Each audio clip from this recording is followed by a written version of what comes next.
ബുദ്ധിപരമായ മികവിന്റെ ഒരു കളി പരിചയപ്പെടാം. നിര ഒപ്പിക്കൽ എന്നാണ് ആ കളിയുടെ പേര്. രണ്ടുപേർ തമ്മിലുള്ള മത്സരമാണ് ഈ കളി. രണ്ട് കാര്യങ്ങളാണ് വേണ്ടത്. ഒന്നൊരു കളം, മറ്റൊന്ന് കരുക്കൾ. ആ കളമാണ് നിങ്ങളിപ്പോൾ ഇവിടെ കാണുന്നത്. സമചതുരാകൃതിയായ കളത്തില് കോണോട് കോൺ രണ്ട് വരകൾ, സമചതുരത്തിന്റെ മധ്യഭാഗത്ത് നിന്നുള്ള രണ്ട് വരകൾ, അങ്ങനെ 1 2 3 4 5 6 7 8 9 പോയിന്റുകൾ ഈ കളത്തിലുണ്ട്. ഈ പോയിന്റുകളിൽ നിങ്ങൾക്ക് കരുക്കൾ ഉപയോഗിച്ച് വെക്കാം. ഇതാ ഈ ടീം, ഇവിടെ ഒരു ടീമുണ്ട്, ഇവിടെ ഒരു ടീമുണ്ട്. ഈ ടീമിന്റെ കരുക്കളാണിത്. 3 കരുക്കൾ, 3 5 രൂപ നാണയങ്ങളാണ്. ഈ ടീമിൻ്റെത് 3 ഒറ്റ രൂപ നാണയങ്ങൾ. ഇവർക്ക് ഇതിനകത്ത് മാറി മാറി കരുക്കൾ വെക്കുകയും അത് ഒരേ ക്രമത്തിൽ വെക്കുന്നു. ഇതാ ഇങ്ങനെ വെച്ച് കഴിഞ്ഞാൽ ഇയാൾക്ക് ഇങ്ങനെ വെച്ച് കഴിഞ്ഞാൽ ഇയാൾ ജയിച്ചു. ഇങ്ങനെ തന്നെ വെക്കണമെന്നില്ല, ഇങ്ങനെ വെക്കാം. ഇനി അഥവാ ഇങ്ങനെ വെക്കാം, ഇപ്പോഴും 3ആയി. അല്ലെങ്കിൽ ഇത് ഇവിടെ കൊണ്ടുപോയി 3 വെക്കാം. ഇങ്ങനെ വെക്കാൻ കഴിഞ്ഞാൽ അയാൾ ജേതാവാണ്.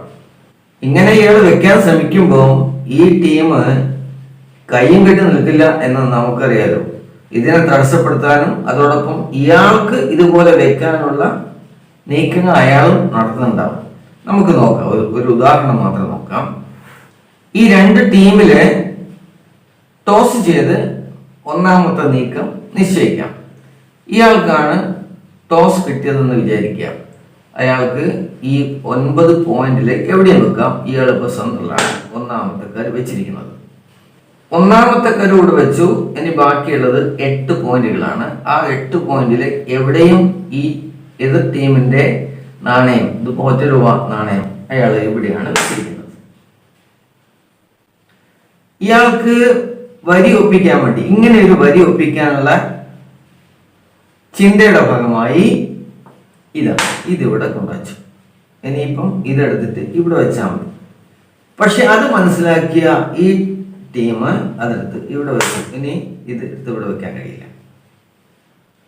പിന്നീട് അയാൾ ആലോചിക്കുന്നത് എന്താണ്?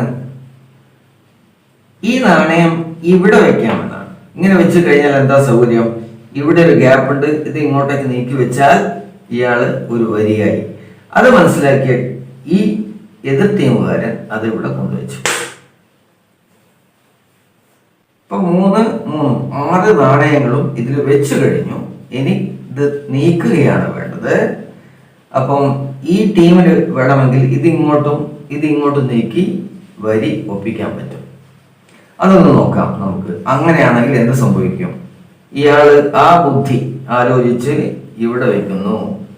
അപ്പോ ഈ ടീമിനറിയാം അടുത്തതായിട്ട് ഇവിടെ നീക്കി വെക്കുമെന്ന്. അത് മനസ്സിലാക്കി അയാൾ ഇവിടെ നീക്കും. ഇനി എന്ത് ചെയ്യും? ഈ ടീം എന്ത് ചെയ്യും? ആ ടീമിന് അവരുടെ ബുദ്ധി അനുസരിച്ച് എങ്ങോട്ടേക്കും നീക്കാൻ പറ്റും. ആ നീക്കമൊന്നും ഞാനിപ്പോ പറയുന്നില്ല. ഏതായാലും ഈ കരുവിന് ഇപ്പൊ എങ്ങോട്ട് നീങ്ങാൻ കഴിയില്ല, ഇങ്ങോട്ട് നീങ്ങാൻ കഴിയില്ല, ഇങ്ങോട്ട് നീങ്ങാൻ കഴിയില്ല. ആകെ നീങ്ങാൻ കഴിയുന്നത് ഈ 2 കരുക്കളാണ്. അതിൽ ഈ ഒരു കരുവിന് ഇങ്ങോട്ടേക്ക് മാത്രമേ നീങ്ങാൻ പറ്റൂ. എന്നാൽ ഈ കേന്ദ്രത്തിലുള്ള കരുവിനെ ഇങ്ങോട്ടേക്കും നീങ്ങാൻ പറ്റും. ഇവർക്കാണെങ്കിൽ ഇങ്ങോട്ടേക്ക് നീങ്ങാൻ പറ്റും, ഇങ്ങോട്ടേക്ക് നീങ്ങാൻ പറ്റും. അങ്ങനെയുള്ള നീക്കമാണ് ഇവർക്കുള്ളത്. വളരെ നിസ്സാരമായി തോന്നും ഈ നീക്കങ്ങളെല്ലാം. പക്ഷേ ഒരേ സമയം തനിക്ക് നിര ഒപ്പിക്കുകയും എതിരാളിയെ നിര ഒപ്പിക്കാതിരിക്കുകയും ചെയ്യുക എന്നതാണ്. അതിന്റെ നല്ല ബുദ്ധിയാണ് ഈ കളിയിൽ ആവശ്യമുള്ളത്. കൂട്ടുകാരോടൊപ്പം ഇതൊന്ന് കളിച്ചു നോക്കൂ.